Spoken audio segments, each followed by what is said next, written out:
இன அழிப்புக்கு ஆளான ஈழத்தமிழர்களின் நீதிக்கான போராட்டத்தில் என்ன நடக்கிறது, இலங்கை தீவிற்குள்ளும் இலங்கை தீவிற்கு வெளியேயும் என்ன நடக்கிறது என்பதை பற்றி நாம் உற்று நோக்கி கொண்டிருக்கிறோம்.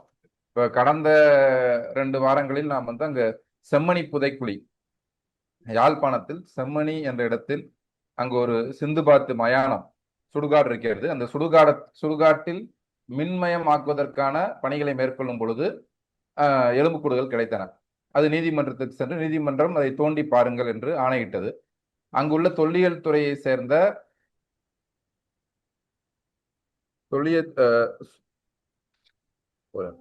ராஜசோமதேவா, பேராசிரியர் ராஜசோமதேவா தலைமையில் தான் அந்த அகழ்வு பணிகள் நடந்து கொண்டிருக்கின்றன. அது ஜூன் 2 கட்டமாக நடந்து இப்போது தற்காலிகமாக அதை நிறுத்தி வைத்திருக்கிறார்கள். ஒரு ஓய்வு என்ற அடிப்படையில் மீண்டும் சில நாட்கள் கழித்து அதை தொடங்க இருக்கிறார்கள். நாம் ஒவ்வொரு கட்டத்திலும் எவ்வளவு எலும்புக்கூடுகள் வந்தது என்பதை பற்றி பேசிக்கொண்டோம். இப்போதைய நிலையில் 65 எலும்புக்கூடுகள் கண்டெடுக்கப்பட்டுள்ளன. இந்த கடந்த 10 நாட்களில் நமக்கு கிடைத்திருக்கக்கூடிய செய்தி, இந்த எலும்புக்கூடுகள், அதாவது 10 மாதத்திற்கும் குறைவான குழந்தைகளுடைய எலும்புக்கூடுகள் கிடைத்தன என்பதை நாம் முன்னே பார்த்தோம். இப்போது அந்த எலும்புக்கூடுகளோடு கண்ணாடி வளையல், விளையாட்டு பொம்மை, கண்ணாடி வளையல், விளையாட்டு பொம்மை, அப்புறம் சிறுமியுடைய ஆடை, அப்புறம் செப்பல்ஸ், பாதணிகள், பிறகு புத்தகப்பை, இவையெல்லாம் கிடைத்திருக்கின்றன. எனவே இது அதாவது நமக்கு இங்க கவனிக்க வேண்டியது என்னன்னா, பயங்கரவாதத்திற்கு எதிரான போர் என்ற பெயரில் அது புலிகளுக்கு எதிரான போரை நடத்தினார்கள். இவர்கள் எப்படி மக்கள் வெறுங்கையர்களுக்கு எதிரான ஒரு வன்முறையை நிகழ்த்தினார்கள், கொலைகளை செய்தார்கள் என்பதை நாம் நிரூபிக்க வேண்டும். அதுதான் இந்த போர் குற்றங்கள், மனித குலத்திற்கு எதிரான குற்றங்கள் என்ற வகைப்பாட்டில் வரும்.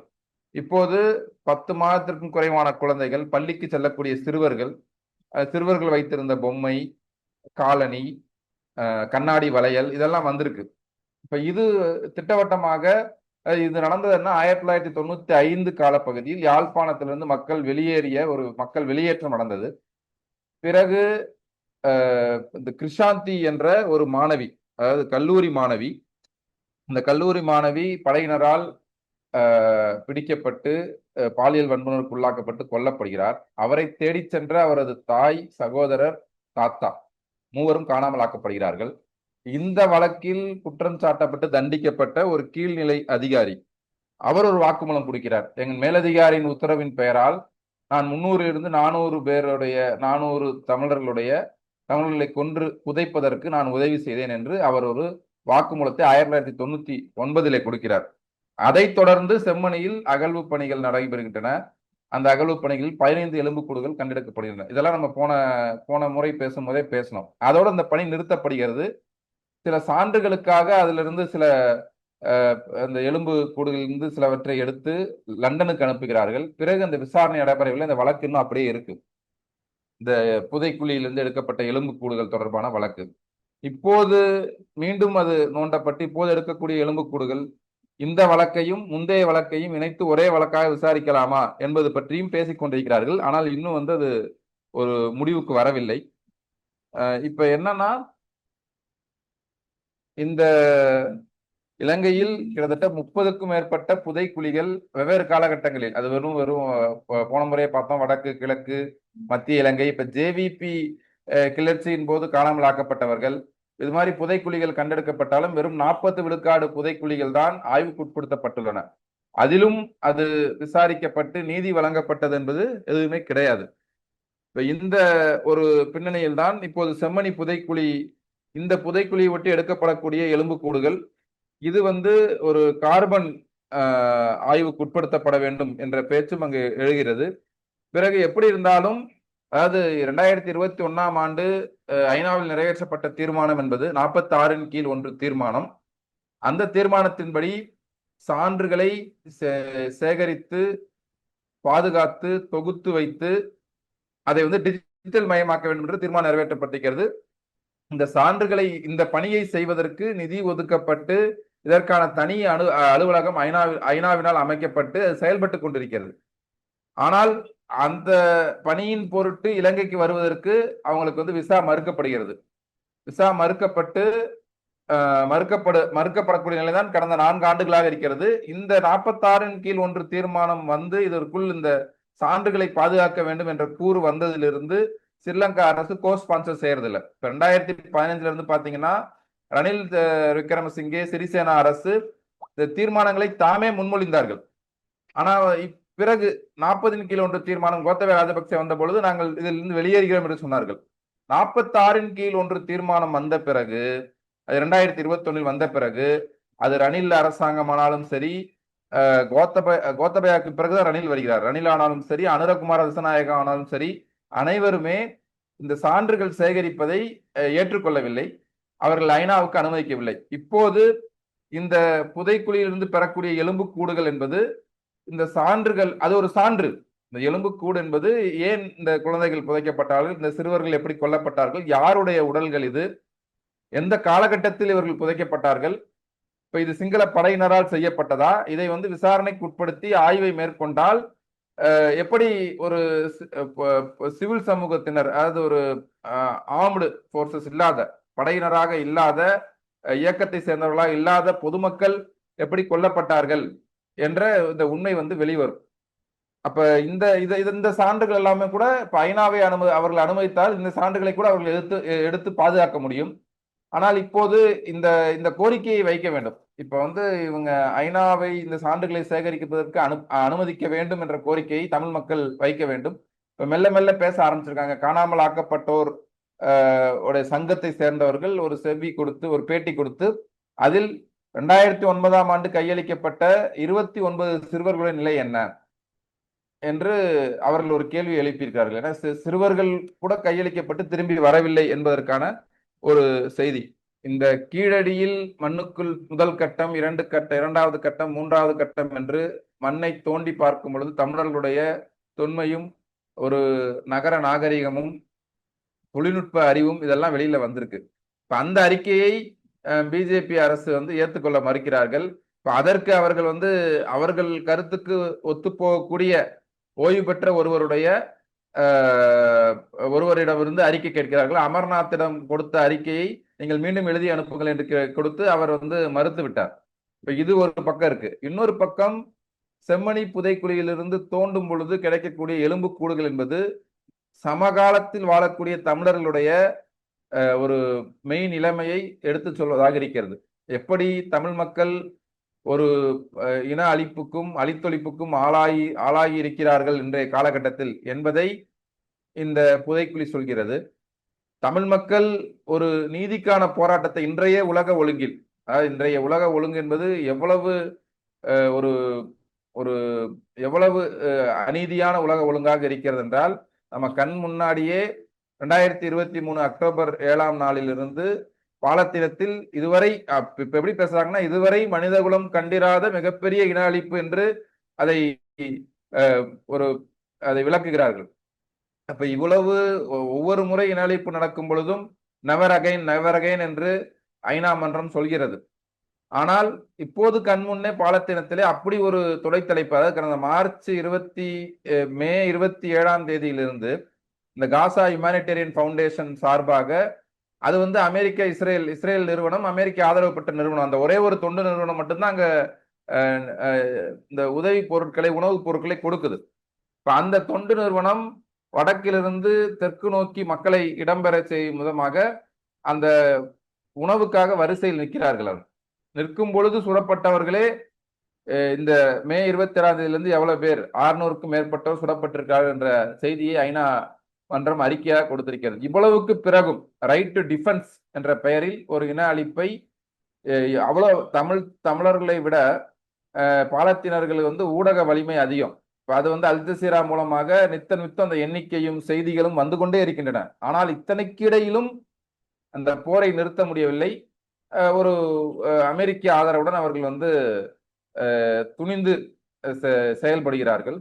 அதுதான் இன்னைக்குள்ள யதார்த்தம். அப்ப இந்த செம்மணி, அது கீழடி நமது தொன்மையை சொல்கிறது என்றால், செம்மணி புதைக்குழி என்பது நம்முடைய இன்றைய நிலையை, இந்த 20ஆம் நூற்றாண்டு 21ஆம் நூற்றாண்டின் நம்முடைய இன்றைய நிலையை, யதார்த்தத்தை, நம்முடைய ஒரு தம்மை தற்காத்துக் கொள்ள முடியாத ஒரு அவல நிலையை எடுத்து சொல்வதாக இருக்கிறது. இந்த இந்த செம்மணி அந்த பொம்மைகள், அந்த பொம்மைகளும் கண்ணாடி வளையலும் இந்த பள்ளி புத்தக பையும் ஒரு உண்மையிலேயே வந்து அது வந்து இப்ப வந்து தென்னிலங்கையிலும் ஊடகங்கள் இந்த செய்தியை கொண்டு கொண்டு செல்லும் பொழுது தென்னிலங்கையில் சிங்களர்களிடையே கூட தாக்கத்தை செலுத்தி கொண்டிருக்கிறது. அந்த அளவுக்கான ஒரு தாக்கத்தை இங்கு தமிழ்நாட்டில் இன்னும் அது வந்து செலுத்தவில்லை. அண்மையில் நடிகர் சத்யராஜ் இதை பற்றி பேசியிருந்தார். மற்றபடி வேறு சில கூட்டங்களும் நடக்க இருக்கிறது. ஆனால் ஒரு எப்படி பள்ளி சிறுவர்கள் கூட கொல்லப்பட்டிருக்கிறார்கள் என்ற ஒரு தாக்கத்தை வந்து அங்கிருந்து கண்டெடுக்கப்படக்கூடிய பொருட்கள், அந்த செய்தி இன்னும் தமிழ்நாட்டில் இன்னும் அது ஒரு அதன் உண்மையான பரிமாணத்தில் மக்களுடைய மனங்களுக்கு செல்லவில்லை. ஆனால் தென்னிலங்கையில் கூட சில தாக்கங்களை செலுத்தி கொண்டிருக்கிறது என்ற செய்திகள் வருகின்றன.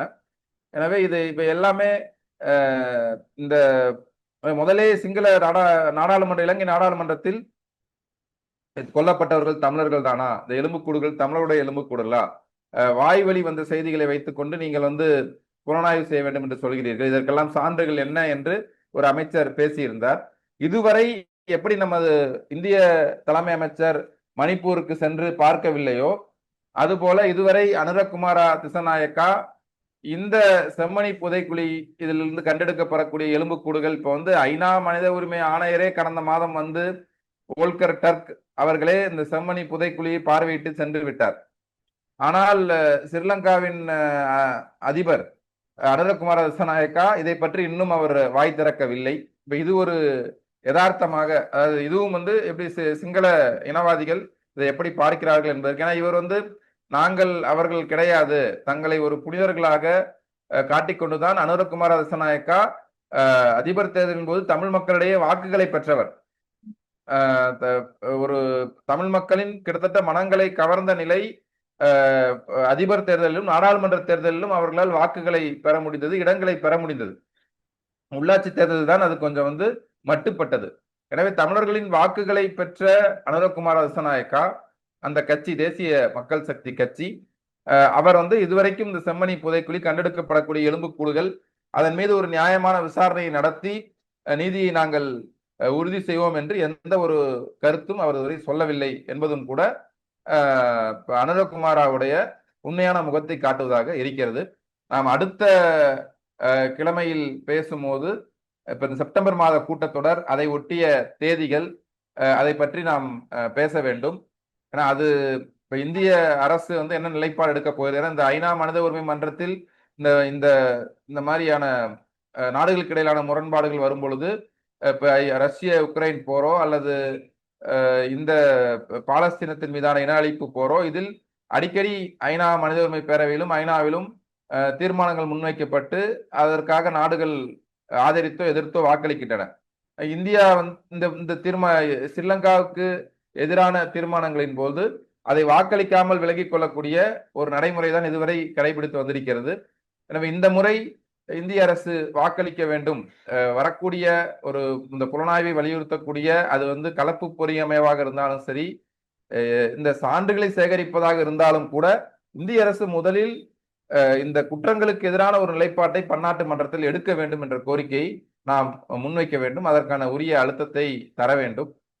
எனவே அந்த தேதிகள் எப்போது ஐநா மனித உரிமை ஆணையருடைய எழுத்து பூர்வ அறிக்கை வருகிறது, பிறகு தீர்மான வரைவு, பிறகு எப்போது இந்த ஸ்ரீலங்கா தொடர்பான பொறுப்பு கூறல் மற்றும் மீளிணக்கம் தொடர்பான அறிக்கை வந்து வாக்கெடுப்புக்கு வருகிறது, இந்த தேதிகளை நாம் அடுத்த கிழமையில் பேசும்போது அதை பற்றி பேசுவோம்.